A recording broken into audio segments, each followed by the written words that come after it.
All right, there we go. All All right. right, I'm gonna mute so you guys don't hear me in the background here. Lauren, this is your show. I defer to you. Guys, take it away. Thank you.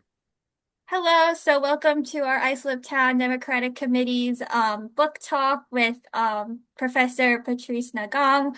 We're super excited to have him zooming in from Zimbabwe. So I was one of his students in his class this past semester at Stony Brook University.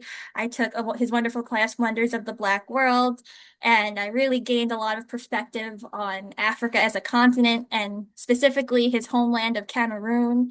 And reading his memoir, Scale Boy, it was really beautiful to see like Cameroon more intimately and really just to learn about the country as in general. And so uh, I appreciated it so much and I wanted to share it with the committee. So please, Professor, the floor is yours. Yes, I must say that it is a particular honor and it is a joy even to be here with you and to participate. The book is called Scale Boy. It is I don't have it here with me because I'm on my way and I drop my Hold on, things I around. do have it. I can bring it. Hold on. Yes.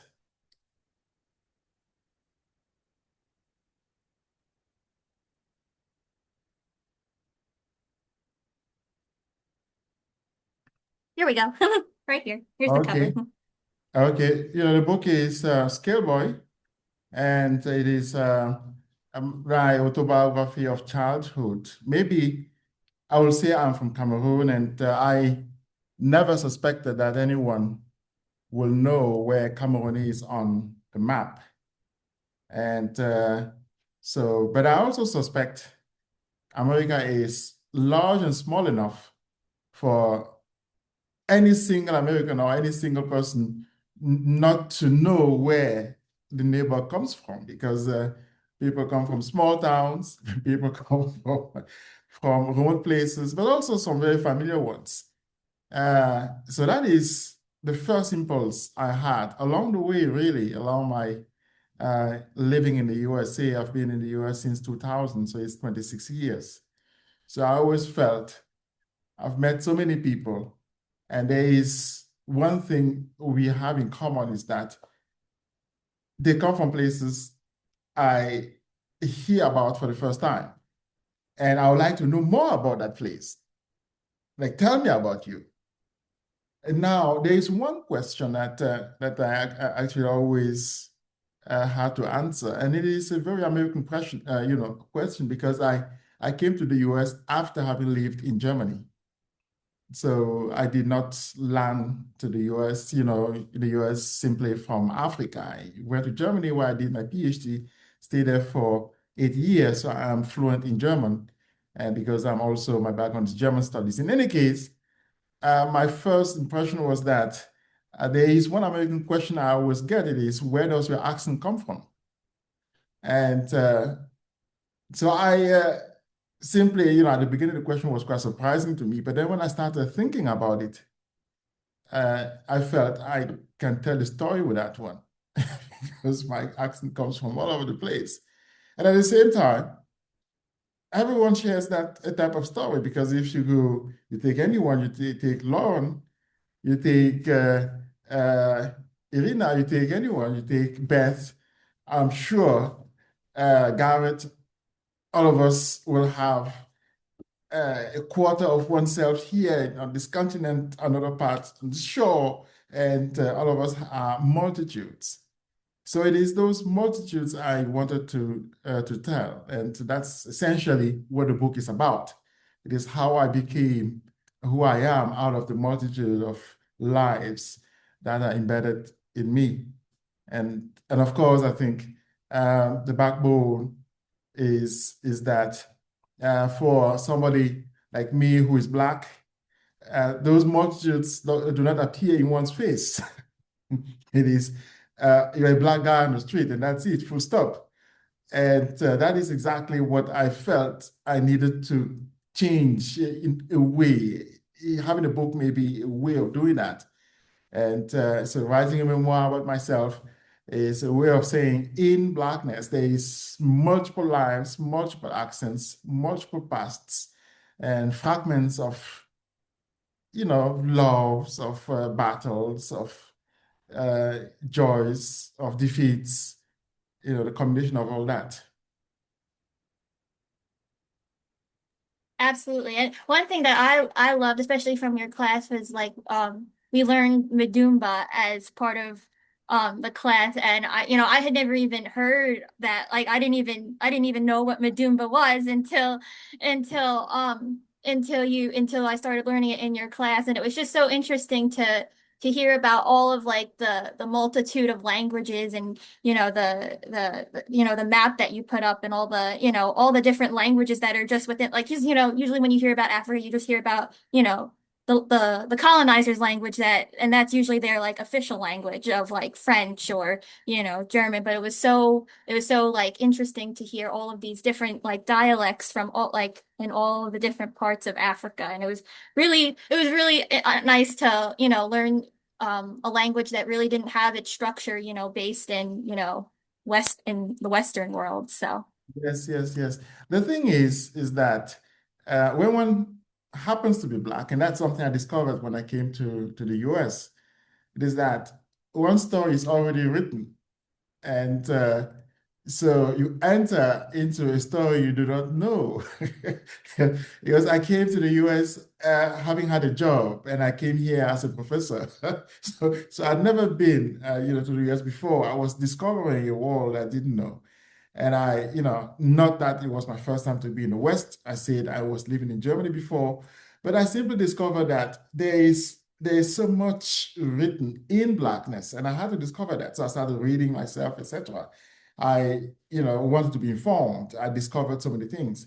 But along the way, I felt if I had to put a footnote to all those stories I was reading, it would be a story of simply the person that I am. I totally fundamentally optimistic. Um, you know, and a person who laughs very easily, something my parents, my mother especially felt I shouldn't cultivate.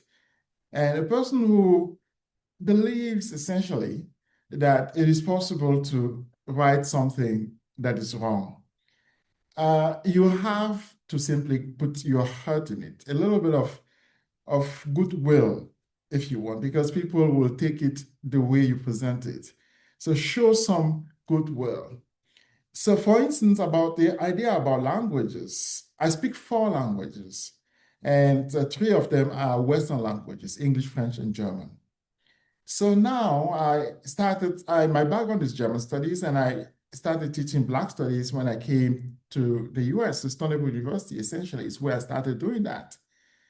And I always felt, okay, I have one daughter. If I want to teach her something about Blackness, what are the few things that I would like her to know that will have her keep a good memory of that thing called Black? What are, 1, 2, 3, 4, 5. I always felt maybe I will think like my mother. I will say, learn a language, and it will give you a sense of what it is to speak a language that some other people don't understand, but also a language that creates a particular intimacy with few other people. And so that is where the idea of a language came from.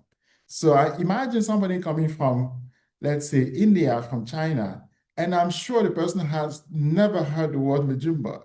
Never. If the person knows, he will do nothing with Majumba. Because it is, it's like Latin, you see. You do nothing with it. But yet the person actually enters into the African world using Majumba and actually speaking Majumba, saying hello in Majumba, saying bye-bye in Majumba, asking what's your name in Majumba, etc. 5 or 10 things. That will be sufficient to change the landscape of Blackness in that person's mind. There are a few other things, but language is, for me, something I got from my mother, indeed. It is the best way to make a friend. Let's imagine you go to Spain, and you know how to say hello in Spanish. I mean, it's very difficult for somebody to have a bad idea of you. Let's imagine you go to Denmark and you happen to know to say how to say hello, what's your name? It is very difficult for you to have a complex interaction with Denmark. And I always feel that if one has a few things that will make interconnecting easier, one will certainly have a world where people understand each other better. Absolutely. And and I know you talked about like your mother like singing and Yeah. how important that was like for the culture of like even like how that language like crosses over into food and how like song Mm-hmm. and music is like another language that was used in a way to that you remember distinctly from your childhood. Yes, indeed. Maybe I should say that having written that memoir, it came out in February, and so a few people read the book along the way, and I discovered even when I was writing, I discovered that you have a few cultures that share a particular bond, and it happens that, for instance, African Americans have the same culture. So it's simply a matter of how we tell the story, you see. Because the relation, the fact that people are so intimate with singing, with songs, it comes from a particular way of putting songs in one's everyday life. For instance, my parents, my mother, because she was the one doing the cooking, and now each time she would cook, she would always sing. And it will actually be very easy to know that she is having her shower when we hear her singing, in the bathroom. She is having, it's not that she was giving a sign to anyone. It is simply singing was part of her expression of life. And you see, of course, she grew up in a world where the radio became important. She grew up in a world where verbal interactions were important, where one had a physical contact to everyone. But it is that singing was part of her life. So for me, growing up, I knew that food was ready when, when she would start singing, for instance. So I knew the song she attached to particular food, to a particular food. And I am connecting it to African Americans because, many African Americans actually told me from the South that is how they relate to songs, that they have a special connection between food and song, between particular activities and singing. And you see, we did not need to say that we are Black there because we have a cultural landscape that we occupy. And I'm sure somebody who comes from another culture will tell me the same. Somebody who is Latino will certainly, or probably, I imagine, tell me, guess what? It is the same thing we did. It is exactly the same thing I went through. It is exactly how I grew up. My mother used somebody, I imagine, whose background is Italy, the Italian American will say, "Oh, you too?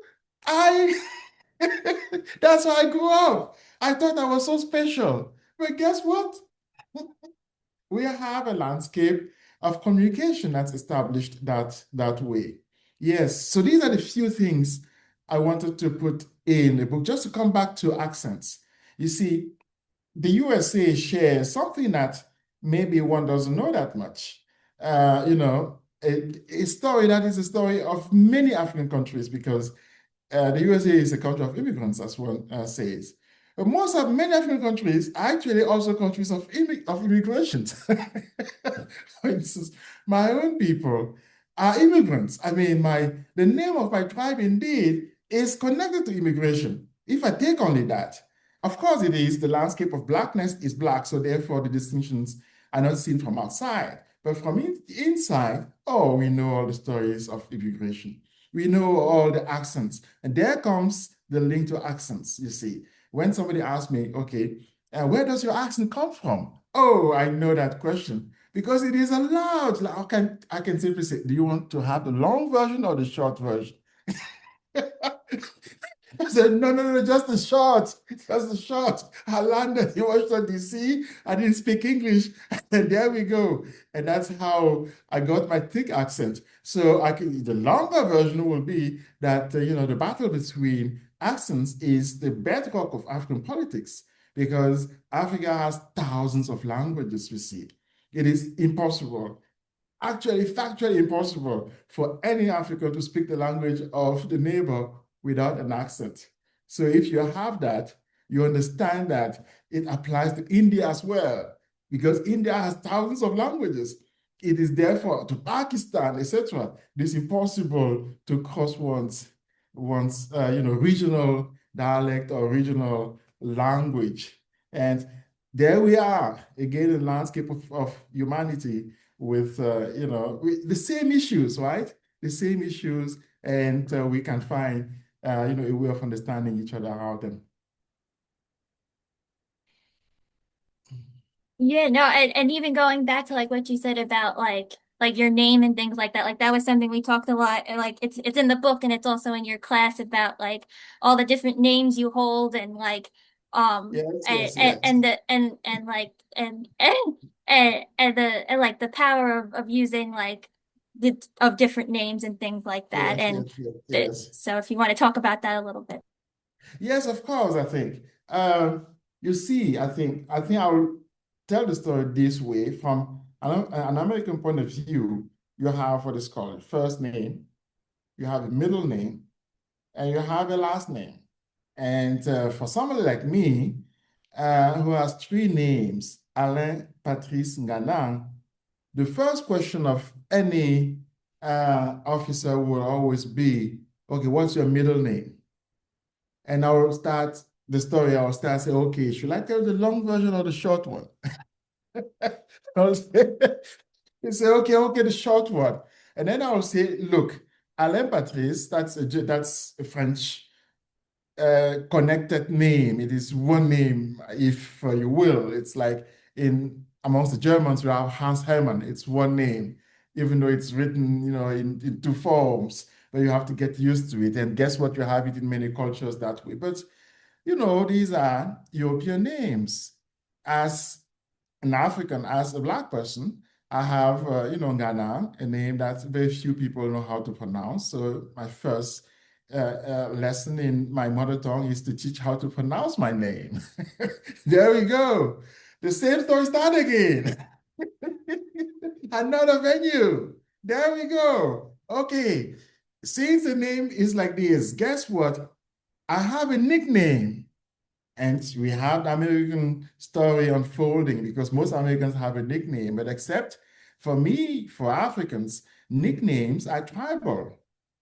I do not choose a nickname. So it is Tanu, and Tanu is philosophical. It is the father of history. Can you imagine?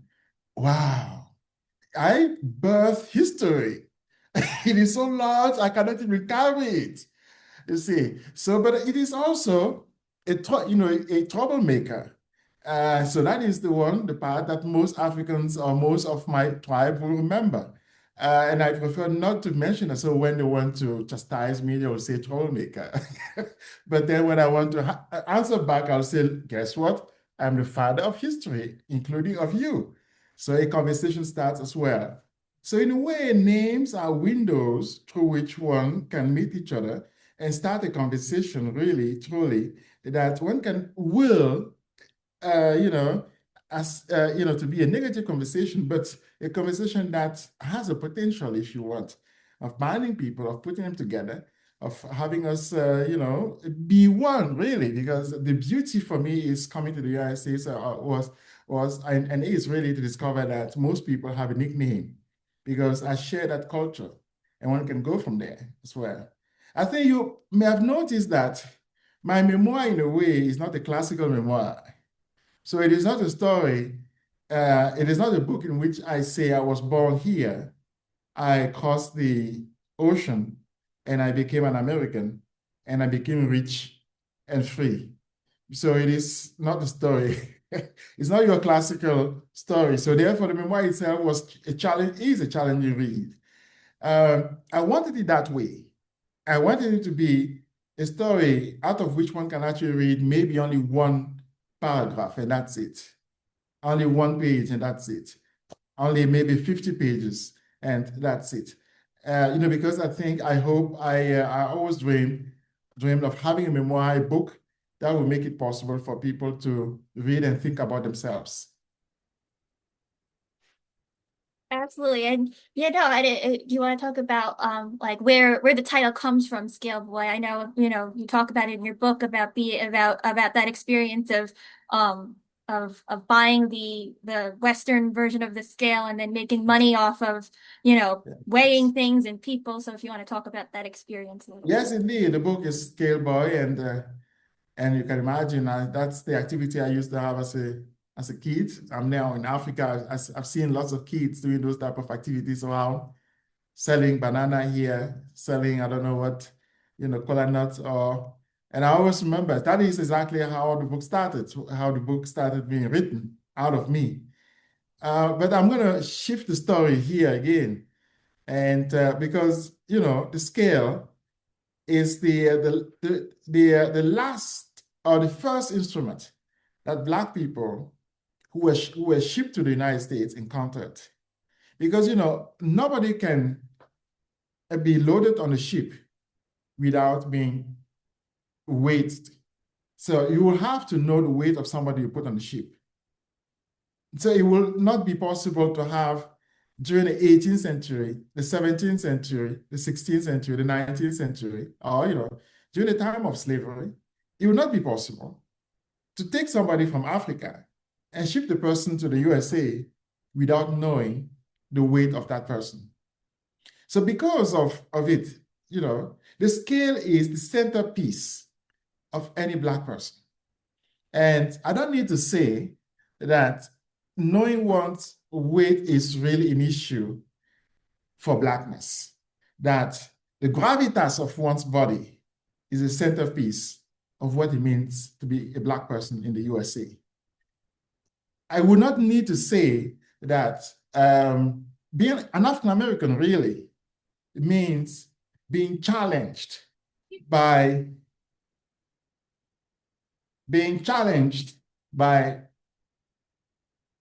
a structure really that transforms a human being into a body that has a number attached to it, that can be sold, that can be bought, that can be transferred. And that is exactly what a scale does. The scale is an instrument that gives you a number. It's a digit producing machine. So that is philosophical, if you want. When I was a child, I didn't think about all those things. But I told you, I hope you understand that when I was writing my memoir, my hope wasn't to write a memoir where I tell the story of how I grew up and how I came to the USA, because really, that's not my first book. It's maybe my 15th book.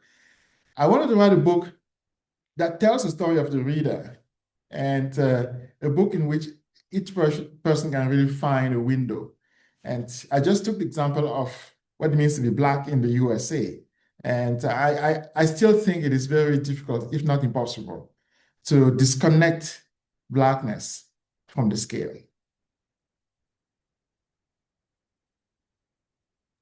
Yeah, no, I really appreciated how that imagery tied through the whole book. And yeah, no, yeah, I really appreciated learning that, and even like going back to like the music and things like that, like just learning about like how much that from Western culture that has been like inspired by like African traditions, and like I remember like we did that whole thing about like hip hop and dance circles and no, and like all of these things that like you don't really think of, or like that are not intentional, and that you're like, oh wow, and like you make those connections then afterwards of like, oh wow, like there really is so much influence. So is there anything like that that you wanted to share about? Yes, let us take the example of how one breakdances, you see. So you have the circle that one uses. But now, if one imagines that that circle is one of the oldest mythical circles that you have, that is the way Black people dance have always danced from ancient Egypt. So you see, what I'm trying to say is that, and what I wanted to show is that the very mundane things that we meet in life, particularly in the US, because we come from all over the place, from all over the place. And I'm sure the story I'm telling here will be similar but different when told by somebody who comes from, let's say, from Germany, whose ancestry is German. And it will be similar but different when told by somebody whose ancestry is, well, from China.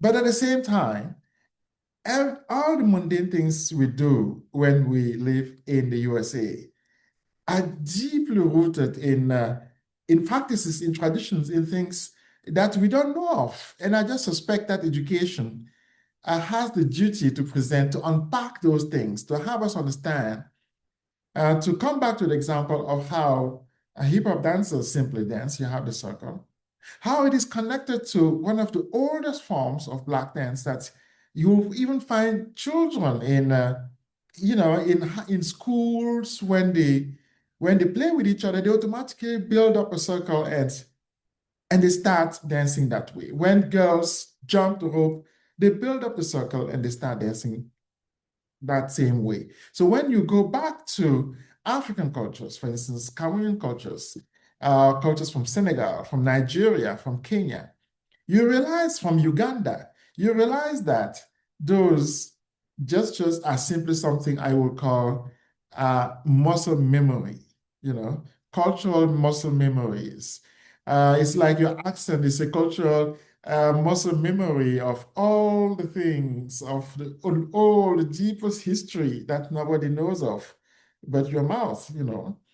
And the way you move, the way you walk on the street, the way you dance, basically that is the muscle memory of a culture that's older than you. It's only your legs, your feet, your body that remembers those things. And you do those things automatically. And guess what? That circle becomes international. So you have hip hop contests across the planet, in France, in Japan, in India, because hip hop happens to be the largest and most popular export from the USA, repeating that circle. And it is an export of a circle, of a culture of Blackness that actually does not even need the color of the skin to appear, because when people do that, they sing in Urdu, they sing in Spanish, they sing in their mother tongue, in Newondo, they sing, etc. But they are repeating a circle that has been, transmitted throughout the ages. Yes. Yeah, absolutely. And like another thing in your book that I also really appreciated was just talking about like building off of that was like all of the like the historical context and like like the frontiers of Guinea and how that added to like the conflict within the book. So if you wanted to speak on that maybe. Yes. You see, we have it, I said something very quick. It is my 15th book or so. It means I did publish my first book in 1995. And when I was writing it, there was, the internet had just started. So, and I wrote it on my first laptop back then. And so it was something new. And what I'm trying to say is that those who read books and even the way we write books changed so drastically along the way. Nowadays, it's very easy to have all types of information about the things that you want to know. Now, from X to Z, AI will flip it through. But I think, what my intervention can actually be will be to make this, to inject the sense of my own humanity in that. So how humane, can this story be? It is humane when I connect all the things that nobody will be able to connect with each other. And I put them next to each other and I say it is the same thing. It is the same thing that happens to somebody from Chile who happens to have landed in New York City. It is the same story that happens to somebody who is in California and whose parents actually were born in, Bratislava. It is the same story. So if I can connect those things, I have stamped a gesture of humanity on, on those stories. I've made it possible for the human to come back into the narrating machines that we have across the globe, and that is somehow what I wanted to do with my memoir. Not that I wanted to have a book that is so revolutionary or so, but I knew exactly I am writing during a moment when very few people read books. And where, you're actually lucky if you have a reader like Lauren who takes your book seriously. I knew that fully, but I always felt that if you have one reader, that's enough. If you have that reader, that's enough. Because I know I'm writing, as a publisher, as a writer of books, I'm competing with the internet, where all types of stories exist already. Where if you want to know the story of blackness, you just type black and you have it. You want to know of Cameroon, you have it. You want to know, you have it. So all the data is out there, you don't even have to work around it. It is spit in your face. But what is lacking there is the stamp of humanity that connects all those things together and puts a face to it and say, this is the story of Tonu. Tonu bridges all those things together the same way Garrett will do, the same way Beth will do in their own way, the same way Lauren will do in her own way. And in that way, you are unique. I am unique. Irina is unique. George is unique because we have the stamp of our own face on those diverse stories. Thank you so much. I wanted You know to, what? now we're closing to the last 20 minutes, wanted to open it up to anyone if they had any questions for you. Or I mean, if you wanted to, did you want to say anything else, or are you okay to take a couple questions? I'm totally okay. The only thing I can say is gratitude. And it is fully, it is total full-throated gratitude. And you don't know what it is, what a feeling it is for a teacher, for a professor, for somebody who is in academia, as one says, to have a student read one's book so seriously.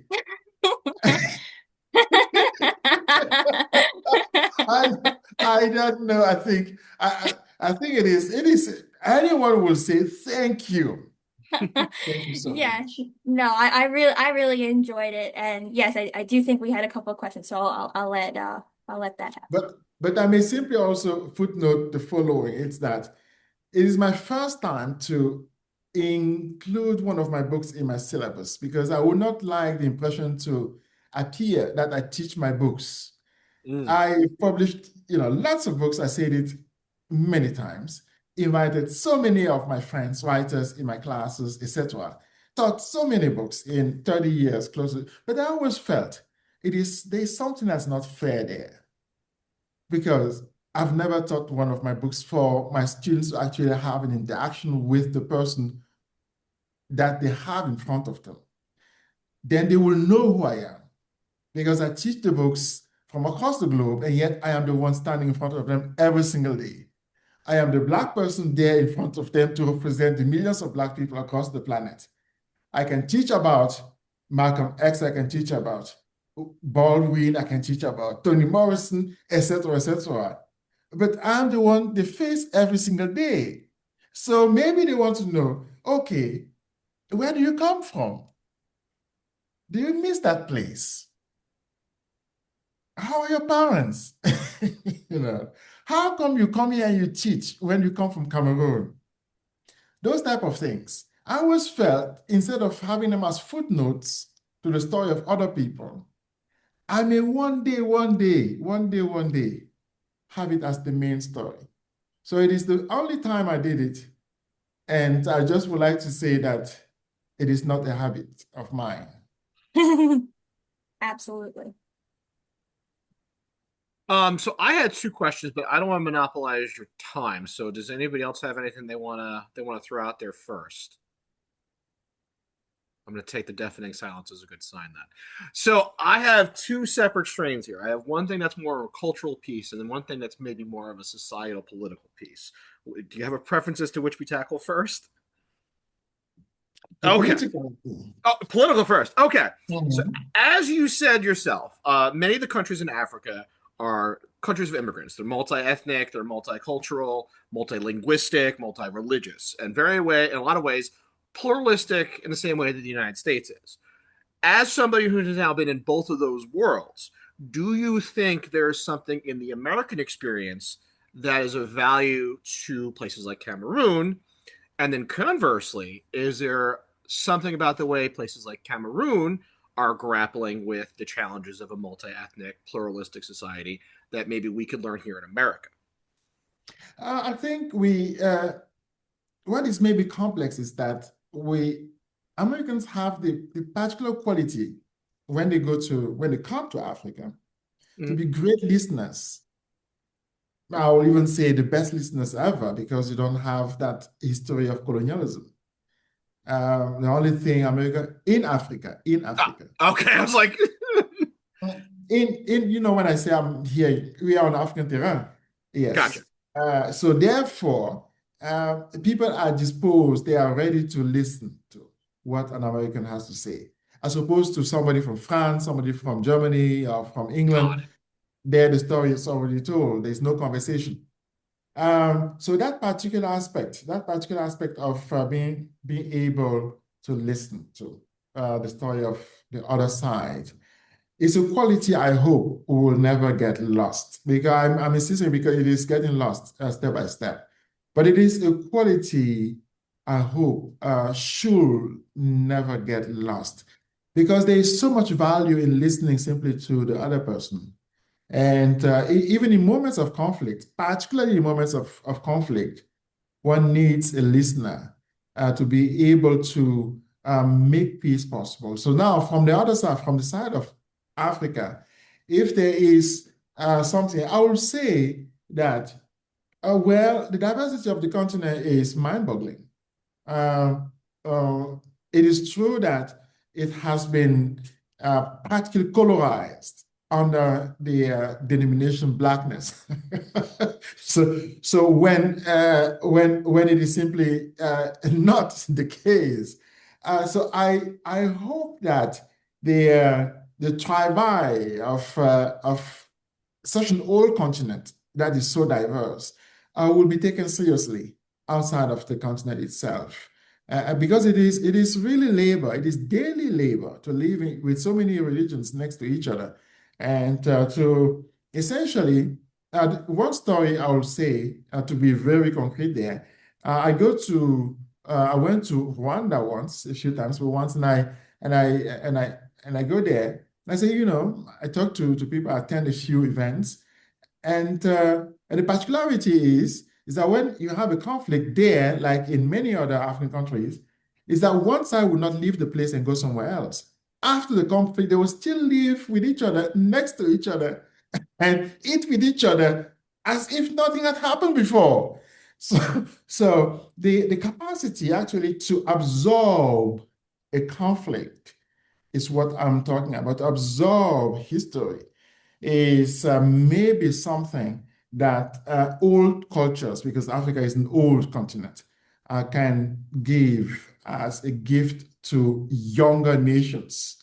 The capacity to absorb history, really. So the capacity to listen from the American side and the capacity to absorb from the African side, I would say. That was really, yeah, I like that. I like that a lot. And it's funny, the American perspective, right? We're 250 years old, our 250th anniversary, and so many nations, so many peoples are so much older than that, and that was just a great kind of callback to that. Um, the other thing I had was kind of just a parallel picking up, like as you guys, you were talking about hip hop and the global influence of hip hop, and it's worth noting. This is I don't really much of this is a question so much as an observation, little tidbit. Um, that origin of Black culture in music, it's not just hip hop, right? Blues gave way to rock and roll, which is now given way to half a dozen other forms of music. Mhm. And I'm a metalhead. I listen to a lot of heavy metal, and Mhm. there's a profusion of cultural blending from all over the globe. You have Samoans playing with Japanese, playing with people from India, from South America, all coming together and kind of like taking their own unique cultural elements from their places of birth Mhm. and Mhm. incorporating that into this overall genre of metal that Mhm. ultimately at the end of the day has its Mhm. origins in Black culture that came Mhm. from the American South, from the liberated slaves. So it's Mhm. it's really just like a kind of a really great kind of a parallel, like another example of kind of the global reach of Black culture and the impact downstream, and kind of how it contributes to the tapestry of all of us as humans. I don't know. I don't think there's really a Mhm. question there, but it's just something that came to me while you were talking about that. No, no, it is an observation I would like us even to underline because it has many chapters in it. The thing is that that melting of diversity is not like composing a salad. Even composing a salad include chopping. You see, so the very violence of that melting of diversity is something that one has to account for as well. So the becoming heavy metal of blues is infused with violence as well. Now, if one decides, like I just did, to during my presentation, to look at the beauty of it all, Yeah. it is totally valuable, totally valuable. It composes a society, but it is important as well to not have a society without memory. It is important, therefore, to remember that of those who composed the blues, etc., they went through a history of pain, but yet it should not be the one that defines their lives all the time. Memory is something that one carries along, but it is not what defines one's existence constantly. And that is what I would simply would like to maybe inject in what you said. That's very powerful. Thank you. Genuinely, that Mm. that that resonates. Thank you. Yeah, thank you. If anybody else, even if they just have comments, thoughts, floor is open to anyone. And Professor, if you have anything you want to share with, if you want to talk about, what you're doing in Zimbabwe, maybe, or any last thoughts or things you want to share with everyone. Well, the gratitude certainly, I think, from my end of the world is not only verbiage. It is that the story of Africa is told on the African continent, but very often it's not heard out of the African continent, and less so, and even less in America. And it applies to the story of Black people as well. I started with it. It's the multiple faces inside, multiple stories inside Blackness are simply not told. And I'm therefore, when I say I am grateful that we had this exchange, what I mean is that I see it as the beginning of a different presentation of what it means to be Black, of simply of a composition of Blackness around a question I was always asking myself when I was writing that book. It is, I have a 16 years old daughter and 17 now, and she's going to go to college. And if she's in class with Lauren, and it happens to be her dad who is teaching, am I going to change my way of teaching? Because I feel, oh, my daughter is here now. I'll be faking all along. So let me now change, let me flip the page. Or am I going to teach exactly the same because I think that what I teach is valuable, is something that a 16 or 17 or 30 years old, an American, a non-American should know to understand what it means to be a human person, to understand what it means to be somebody living in a society of humans where all of us have similar but different stories.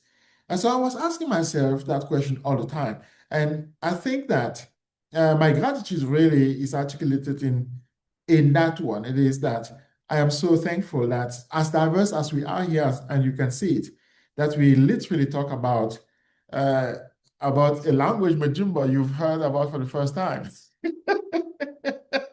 And I'm sure all of you have something like that. Something like that. You can say, look, you have no idea what this thing is. But we just spend an hour talking about it, you know. There we go. Yeah, do you want to talk about your app and how you've Yes. populated that with Majumba? Yes, yes, yes, indeed. I still do. It is, because I started by saying I write now during the time when people read less and less. And so I felt the need to create, and I did an app where people can buy food, Black food, and African food, African American food, etc., music, and all the artifacts of Black culture. And it's called Scale Boy. It has the name of the book itself, Scale Boy. So it is on Apple Store and Google Play, so you can download it, and you can see. I think about it in the app. It's best seen. And that's the feature of our culture of today. It's best to see than to talk about it. And I hope you will enjoy it indeed. Yeah, and it's not even just Majumba he has on there. He has like Right. how many African languages do you have on there again? You have a 12, few. 12, 12. 12. Yes, Yeah, no, yes, 12. Yes. One of the things I enjoy the most is to see how my students could actually learn an African language using that app because it is immersive. And by doing simple things, like I said, you are buying food and you learn a language. The same way applied to a class is we mark attendance. It is state mandated. We have to mark the attendance of students. But I always felt that bureaucracy doesn't add imagination to it. So you mark attendance all the time. But now, if students, when they mark attendance, for instance, the first day, they learn how to say hello. The second day, they learn how to say bye-bye. The third day, they learn how to say my name is. The fourth day is, you can see now it is productive. Along the way, by marking only the attendance, they've actually maneuvered themselves inside a culture they had never heard about before. And guess what? They start speaking the language of that culture. And the random things we do can become significant. That's what I'm trying to say. And we practiced that in class, and it worked. That's the app. yeah, and I feel like final closing note I remember I still remember how to say thank you in Majumba, which was Belapte, and and I think that would be a great way to just end and just saying, Belapte Professor, and thank you for taking your time out of your schedule to come and talk with us today. And if anybody has any final impressions or things they'd like to say, please do. Thank you so much for coming and speaking to us. It was extremely interesting to me. I'm actually an immigrant myself, and hearing your perspective and your everything that you've said has been very interesting, and I appreciate it very much. Thank you. Thank you very much, Malapta. Malapta, thank you. Okay. All right. Thank you everyone for joining us today. And thank you again, Professor, for taking the time and Melapta. Malapta, oh. Oh. Thank you.